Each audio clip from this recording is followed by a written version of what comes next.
previous near-death experience of drinking myself to death and ending up in that place of darkness.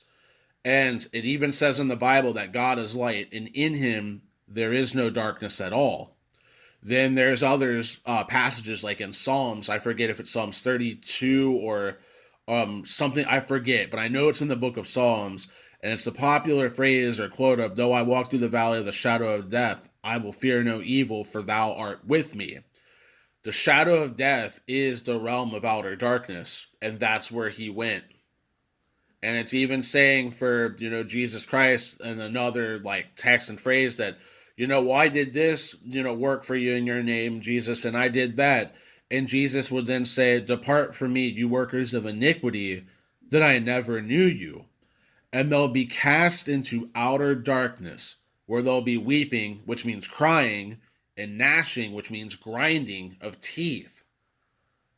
So, not only that, I'm feeling something in my spirit that is saying, "Tell him about me. Tell him about me." And I tell him about Christ, and he's starting to open up, but he hasn't fully accepted yet. Later on in the next couple of weeks, his condition all of a sudden gets really, really bad. So they move him to another hospital room. Unbeknownst to us, we just think he's having a hard time sleeping because of the noise in the hospital. But that's not really true, because my dad could sleep even with the TV on and a bunch of stuff. So I'm kind of thinking there's more going on. So we end up visiting him, and he's a little bit not really to himself. We think that it's the drugs or something's going on. So we're still visiting him, and it becomes the fourth or fifth day. And as crazy as this sounds, for 4 or 5 days, they've been giving him sleeping pills. They've like tried to help him, and he's still up. He hasn't slept for 4 or 5 days. And it's then at that moment he tells me what's going on. He has said for the past 4 or 5 days, there is what seems to look like the Grim Reaper, or a being that's in a black robe, almost something that you would notice out of like Lord of the Rings, like I think it was like the Nazgul, or kind of like where it's like these hooded black figures. Almost looks like the Grim Reaper, but without the scythe. And this same being is telling him to give up on life and to follow him, and that he will lead him into paradise. Basically, this being was around him when he had said that. Of the whole, he's trying to trick my dad in his free will to let him lose his life, and then this being is going to lead him right into hell because he has not accepted Christ yet. When he told me that, as soon as whatever, I tried to pray about everything, and when I was there, he claimed all of a sudden that it came right through the wall, and I could look into his face when he said, like, and he was pointing to the wall. I didn't see anything, but that doesn't mean that it's not there. And you want to talk about fear and horror in a man's eyes, like deer in the headlights? I've never seen my dad look like that. And I try to pray this thing away as much as I can. And I ask him, "Is it still there?" And he says, "Yes, this thing is still here." So then I now know. It's if you don't know by now you know. It's time to go to Jesus Christ right now. It's time to accept the Lord. You're looking at this thing head on. What is about to come get you? So I asked my dad, if he would like to accept Christ, and he said yes. And he goes through, I believe it was like the Roman road of salvation, accepting Jesus, believing that he is the Son of God, that he rose from the grave to save us, and that, he repents of his sins. And then I asked my dad, like, "I want you to pray for that thing to be gone. I want you to say, 'Satan, I rebuke you in the name of Jesus Christ.'" He ends up doing that and saying it. And I asked him a couple seconds later, "Is it still there?" And he said, "No." That's when I knew right there that it was, I already knew, but this was clear cut checkmate confirmation that this thing is an evil spirit from Satan sent to kill, steal, and destroy, as the Bible says, to get my dad pretty much to die and lead him into hell. And there's so many encounters that I've had, like, to sum it up a little bit. Like when my dog had passed away, the garage door broke. The bolt on the garage door broke, and when the repairman came by, he said that it would have taken hundreds, if not thousands, of pounds of force to snap the bolt. Which, when the bolt snapped, it slammed against the concrete and made a dent. And this garage door broke at nearly the same time that my dog died, which is crazy. It just insane. And then there was a like the most recent moment that I had before anything was I ended up getting really sick. I had like something in my stomach that the doctors couldn't identify with like MRIs, ultrasounds, everything. To make a long story short, I ended up getting like sent home from the hospital because they needed like the beds for more of like emergencies, and that I could still do whatever. But it's like this pain that's like a hot coal that's in the bottom left part of my stomach, or I would say my gut, like the intestinal regions, what I should say.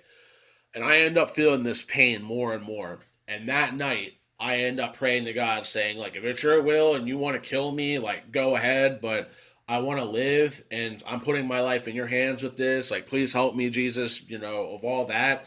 And then I end up waking up in the middle of the night, and without lying and joking, through the roof, through the ceiling, I see two hands made of white light, and they're human hands. Make no question about it, make no mistake about it. Except there's no fingerprints. There's no ridges or grooves like we have on the side of our hand. It's like it's smooth marble. It's like light too, but you can see through it, but it's bright. And for some reason, I knew that for some reason, the more holier that I could be or that I could achieve to be, the more that I would see of these hands or more details, which was bizarre. It was just downloaded to me and came to knowledge. And each hand was as big as a ceiling fan. So that tells a lot of at least the dynamic and scale of it. And all of a sudden, I feel something in that same spot of my gut. And it's like a slider. Like 1 out of 10, I'm feeling like a 6 to a 7 in pain. And then all of a sudden, I feel like this heat or like kind of this touch. And it's like the pain's going from like 7, 6, 5, 4, 3, and then stops at 3. Like kind of to take most of it away, but not all of it. To this day, I still have it, but it's nearly not as bad. And and then after that, I mean, I was like scared. I tried to wake up my girlfriend that was next to me. She said that she didn't see it, but I certainly seen it. I wasn't on any hallucinogenic drugs or anything like that. Nothing like that. And then a couple of months later, I would get better from all of this, and I would try to go back to smoking weed. Well, I had smoked weed for 12 years. No problems. Nothing. Until this moment. I ended up smoking weed and I didn't feel that same relief, that same high. For the first time in my life in 12 years of ever doing this drug, I felt tightness in my chest, like panic and doom. I don't know what it was, like impending doom, or like this feeling that I was going to die. I can't explain it. So then I end up getting a shower, and a little bit after I'm in the shower, like 5 minutes, I start smelling this horrid smell, and I know what it is. It's like rotting eggs or hard boiled eggs that have been set out too long. It's basically sulfur. That's what I'm smelling right now. It's a distinct smell if you know what it is, and I'm smelling sulfur in the shower. So I'm trying to rationalize this too because that's just me. I'm not one to first jump to conclusions. So I start cupping the water and I start smelling it. It's not the water. Oh, I know what it is. It's got to be the drain. So I lean over and smell the drain, and there's nothing. And then all of a sudden it goes away. 10 minutes later, it comes back and it's like right in my face.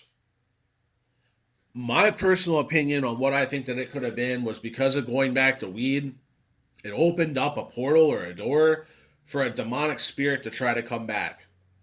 and it was trying to take my life somehow after getting sick, and my whole body chemistry changed. And ever since after that, I've never smoked anything else. I've been about 4 to 6 months clean, which has been the longest I've ever been off of weed for 12 years. And there's a knowing that if I go back to it, that I could die, or it would just be crazy to ever go back to it. So I'm definitely doing all I can not to. But to extend a little bit on the hell testimony, there's not much that I can talk about for the first one. I mean, other than I was pretty much in darkness after passing out from alcohol, but yet I didn't have a device to tell me that I was dead, but somehow I knew I was gone. And I didn't feel fully what people feel in outer darkness. It was like most of this stuff was taken away from me and like kind of covered up, or I didn't feel as much, but I could still feel like the darkness and just the being alone and having my life review and it just not being good, and it wasn't a good thing. But the second one was pretty crazy. It was like I was in the basement of my house and all my family was in the basement, but it was like all my family were demons. They would reflect things that I've done in my life. Like I sometimes would ignore my nephew when he wanted to talk or something, or like, knock on my door and it was being played out. It was like insanity was going on all around me. It was like the same dream that would last for 5 minutes was looping over 30 times. And I kept trying to tell like my nephew who was playing video games in the basement about it, and he would just ignore me, just like I ignored him. And I would look out the window. For some reason, there were two windows in the basement, not like the traditional windows, but as if like you were on the first floor looking out a huge window. And I'm in outer space. I see the Earth, I see the moon, and I'm horrified by that. Not only because it doesn't make sense, but I have like a mild, like, I don't know if it's astrophobia or something. I have like a mild about it, so I'm kind of freaking out because nothing's making sense. There's no order. It's all chaos. There's a random glass of wine, like alcohol, that's by my desk, and I just like try to throw it out the window, like, but still hold on to the glass. And I put the glass back, and it's like all of a sudden the alcohol just fills up all over again. Then it shifts into what is known as like some sort of like hotel banquet, like a dining room, but it's for a church service. And it was like I had this feeling to tell people about what I was experiencing and going through.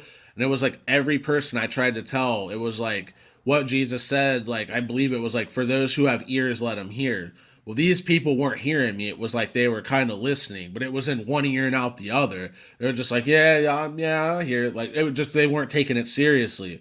So then something told me to try to get a microphone and tell everybody about this. And every time I would try to get a microphone, there'd just be feedback. It just wouldn't work. I couldn't tell people. And then when I did try to tell them in any way that I could, it was like they just weren't listening.